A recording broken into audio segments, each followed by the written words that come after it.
దూత media, power of news. Welcome to Dhoota media. వినాయకుడు సనాతన ధర్మంలో ప్రముఖ దేవుడు. ఆయన శివపార్వతుల కుమారుడు. ఆయన ఏనుగు తల, వక్రమైన తొండం, 4 చేతులు, పెద్ద పొట్టతో కనిపిస్తాడు. వినాయకుడిని విఘ్ననాశకుడు అంటారు. అంటే అడ్డంకులను తొలగించేవాడని అర్థం. అలాగే సిద్ధి వినాయకుడు అంటారు. అంటే విజయాన్ని ఇచ్చేవాడని అర్థం. ఏ కార్యాన్ని మొదలుపెట్టినా మొదట వినాయకుడిని పూజిస్తారు.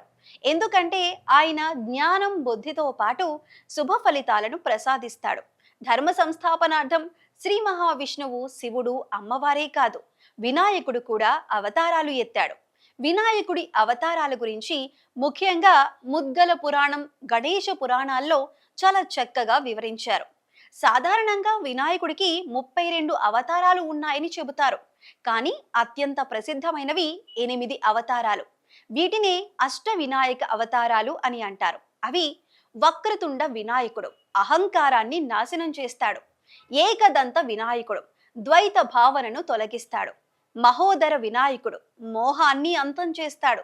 గజానన వినాయకుడు, లోభాన్ని నాశనం చేస్తాడు. లంబోదర వినాయకుడు, క్రోధాన్ని జయిస్తాడు. వికట వినాయకుడు, కామాన్ని నియంత్రిస్తాడు. విఘ్నరాజు వినాయకుడు, అడ్డంకులను తొలగిస్తాడు. ధూమ్రవర్ణ వినాయకుడు, అజ్ఞానాన్ని నాశనం చేస్తాడు. ఈ అవతారాలు భక్తులకు వివిధ రూపాల్లో వినాయకుడి శక్తిని చూపిస్తాయి. అసలు వినాయకుడు అవతారాలు ఎందుకు ఎత్తాడు, కారణాలేంటి అనేవి ఇప్పుడు చూద్దాం. వినాయకుడు అవతారాలు ఎత్తటానికి పలు కారణాలు ఉన్నాయి. అవి: రాక్షసులు లేదా దుష్ట శక్తులు అధర్మాన్ని పెంచినప్పుడు వినాయకుడు వివిధ రూపాల్లో వచ్చి వాటిని నాశనం చేస్తాడు. ఉదాహరణకు వక్రతుండ వినాయకుడు మాయాసురుడి అహంకారాన్ని అంతం చేశాడు. ధర్మం క్షీణించినప్పుడు వినాయకుడు దాన్ని పునరుద్ధరించటానికి అవతారం ఎత్తుతాడు. ప్రతి అవతారం ఒక నీతిని నేర్పిస్తుంది. అహంకారం, కామం, క్రోధం, లోభం వంటి లోపాలను జయించటం, వినయంతో జీవించటం గురించి బోధిస్తాడు. భక్తుల జీవితంలో వచ్చే అడ్డంకులను తొలగించటానికి వినాయకుడు వివిధ రూపాలలో అవతరిస్తాడు. ఇప్పుడు గణేశుడి అష్ట అవతారాల్లో ఒక్కొక్క అవతారం గురించి కాస్త వివరంగా తెలుసుకునే ప్రయత్నం చేద్దాం. వక్రతుండ వినాయకుడు. పురాణాల ప్రకారం మత్స్యాసురుడు అనే రాక్షసుడు శివుడి కోసం ఘోర తపస్సు చేశాడు. శివుడు ప్రత్యక్షమయ్యాక తనను ఎవరూ జయించలేని వరం పొందాడు. ఆ వరంతో అతడు అహంకారంతో నిండి 3 లోకాలను జయించి దేవతలను వేధించటం ప్రారంభించాడు. దేవతలు ఈ దుష్టుడి బాధలు తాళలేక శివుణ్ణి శరణు వేడారు.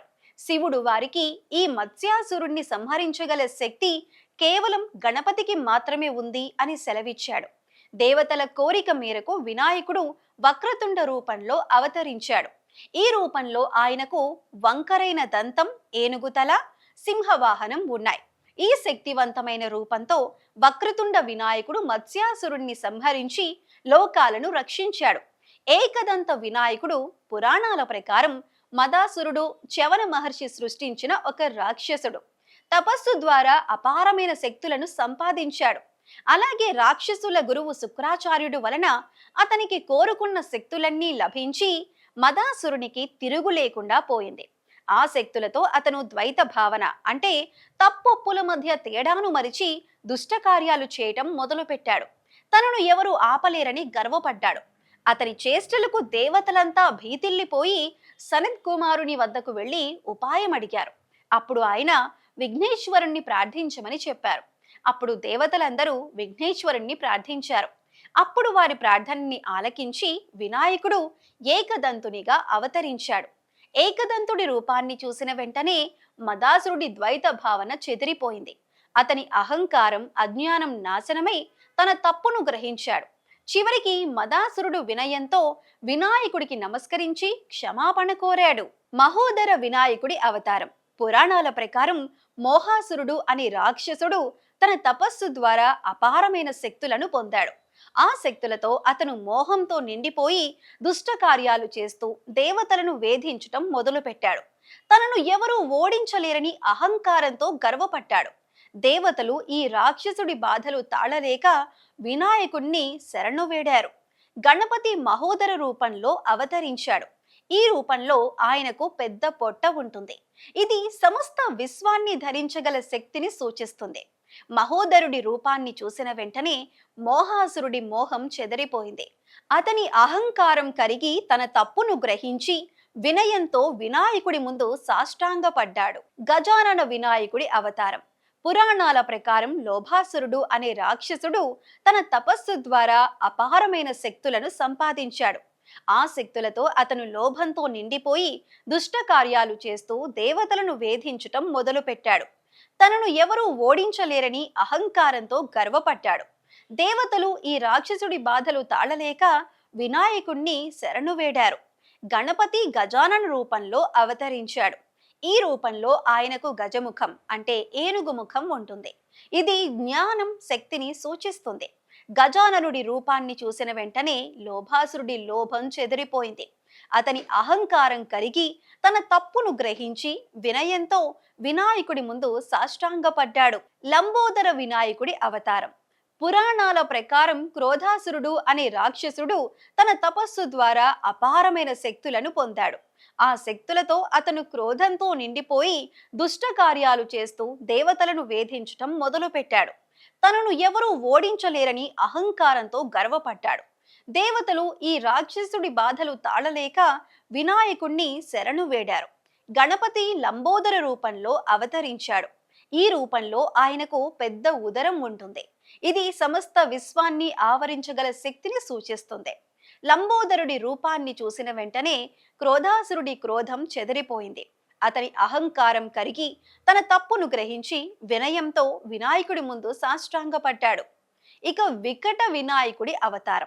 పురాణాల ప్రకారం కామాసురుడు అనే రాక్షసుడు తన తపస్సు ద్వారా అపారమైన శక్తులను పొందాడు.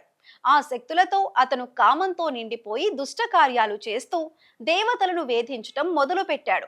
తనను ఎవరూ ఓడించలేరని అహంకారంతో గర్వపడ్డాడు. దేవతలు ఈ రాక్షసుడి బాధలు తాళలేక వినాయకుడిని శరణు వేడారు. గణపతి వికట రూపంలో అవతరించాడు. ఈ రూపంలో ఆయనకు భయంకరమైన రూపం, మయూర వాహనం ఉంటాయి. ఇది కామాన్ని నియంత్రించే శక్తిని సూచిస్తుంది.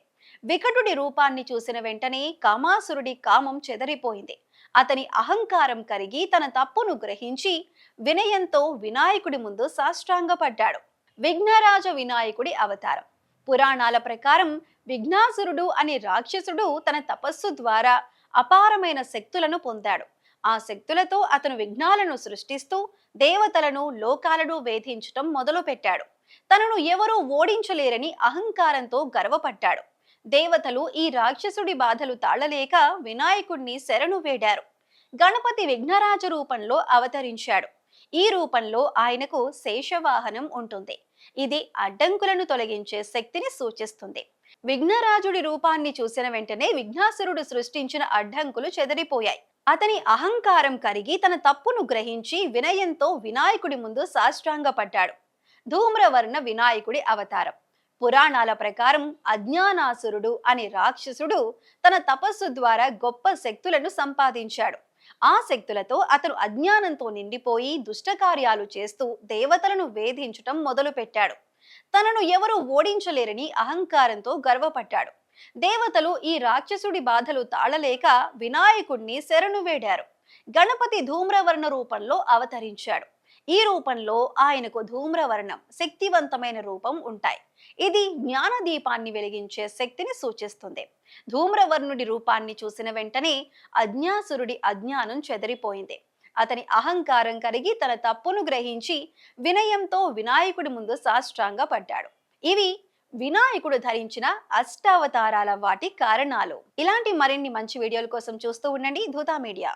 For more updates, please subscribe Dutta Media.